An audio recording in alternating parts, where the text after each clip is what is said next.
নমস্কার, কেমন আছো সবাই? আশা করি তোমরা সকলে ভালো আছো, আমিও ভালো আছি। তো প্রত্যেক দিনের মতন আজকেরও আবার একটা রেসিপি নিয়ে চলে এসেছি, নিরামিষ বাঁধাকপির ঘন্ট। তো কিভাবে বানাবো বন্ধুরা, ভিডিওটা না টেনে প্রথম থেকে শেষ পর্যন্ত দেখবেন। আশা করি আজকের রেসিপি তোমাদের ভালো লাগবে। তো চলুন তাহলে কিভাবে বানাবো বন্ধুরা, দেখতে থাকুন আর সঙ্গে থাকুন। আর এই যে দেখুন পুচু সোনা, দেখুন কিভাবে দুষ্টামি করছে, এই যে দেখুন। তো চলুন তাহলে কথা না বাড়িয়ে আজকে রেসিপি শুরু করব। এই ঘন্টটা খেতে কিন্তু দারুণ লাগে। নিরামিষ দিনে ঝটপট করে এইভাবে বানিয়ে ফেলুন, খেতে কিন্তু অসম্ভব মজার হয়। তো আমি কিভাবে বানাচ্ছি সেটাই তোমাদের সঙ্গে শেয়ার করলাম, বানালাম সেটাই তোমাদের সঙ্গে শেয়ার করলাম।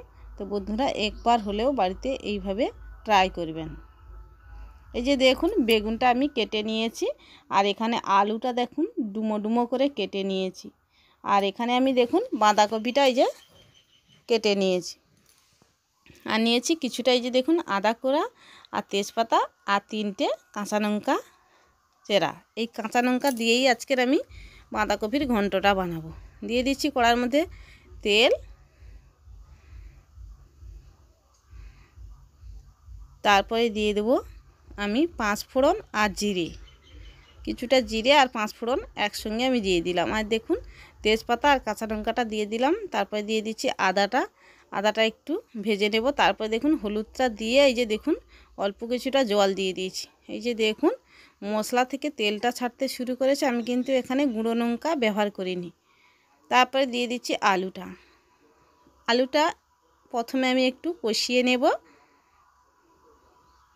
এই যে দেখুন আলুটাকে সুন্দর করে একটু কষিয়ে নিতে হবে। আর এখানে আমি সবগুলো আলু প্রথমে আমি কষিয়ে নিচ্ছি। এখানে ঢাকনা চাপিয়ে চাপিয়ে আলুটাকে কিন্তু কষিয়ে নিতে হবে। তারপরে দিয়ে দিচ্ছি আমি এখানে স্বাদ মতন লবণটা আমি এখানে দিয়ে দিলাম। এই যে দেখুন কষানো আমার বেশ কিছুটা সময় আমি কষিয়ে নিয়েছি। তারপরে আমি কেটে রাখা বেগুনটা দিয়ে দেব। এই যে দেখুন বেগুনটা দিয়ে দিচ্ছি।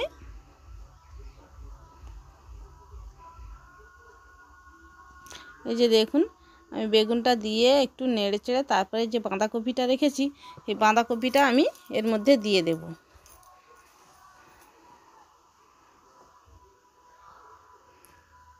এই যে দেখুন আমি বাঁধাকপিটা দিয়ে দিচ্ছি। তো অল্প অল্প দেব আর মেশাতে থাকব। নিচের যে আলু আর বেগুনটা যে রান্না করে রেখেছি, এই যে দেখুন নিচের তলাতে পুড়ে যাবে, তার জন্য আমি বাঁধাকপির সঙ্গে ভালো করে মিশিয়ে নেব।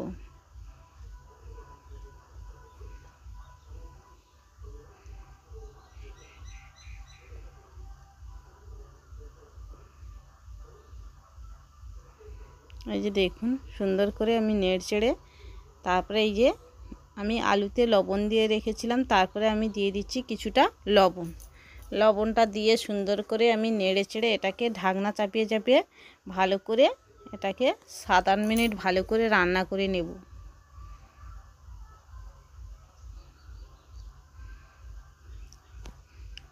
এই যে দেখুন আমি এই যে 7-8 মিনিট ভালো করে এই যে ঢাকনা চাপিয়ে চাপিয়ে রান্না করে নিয়েছি। আর দেখুন এই যে কতটা সিদ্ধ হয়ে গেছে।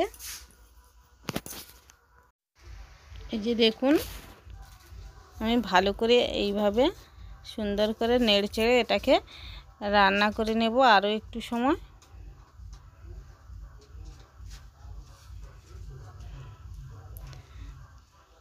এইভাবে সুন্দর করে কিন্তু ঢাকনা চাপিয়ে চাপিয়ে আলু বেগুন আর কপিটা যাতে সিদ্ধ হয়ে যায় ঢাকনা চাপিয়ে চাপিয়ে ভালো করে কিন্তু রান্নাটা করে নিতে হবে। এই যে দেখুন রান্নাটা আমার প্রায় হয়ে গেছে। তারপরে আমি লাস্টে দেখুন জিরে গুঁড়োটা দিয়ে ভালো করে একটু এই যে দেখুন নেড়ে চেড়ে এটাকে নামিয়ে নেব।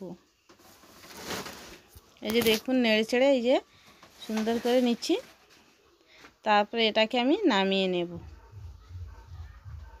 কতটা সুন্দর হয়েছে দেখুন। এখানে তোমরা কাঁচা ছোলা বা নারকেল কোড়াও দিতে পারো, যেহেতু নিরামিষ তরকারি হচ্ছে।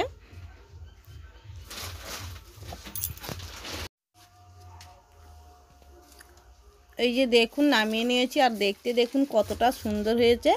তো অবশ্যই বাড়িতে একবার হলেও ট্রাই করবেন। আজকের রেসিপিটা তোমাদের কাছে কেমন লেগেছে অবশ্যই কমেন্ট করে জানাবেন। ভালো লাগলে লাইক কমেন্ট শেয়ার করবেন। আর যদি নতুন হয়ে থাকো চ্যানেলটিকে সাবস্ক্রাইব করে সঙ্গে থাকার অনুরোধ রইল। ভিডিওটা আবার দেখাবে অন্য একটি রেসিপি।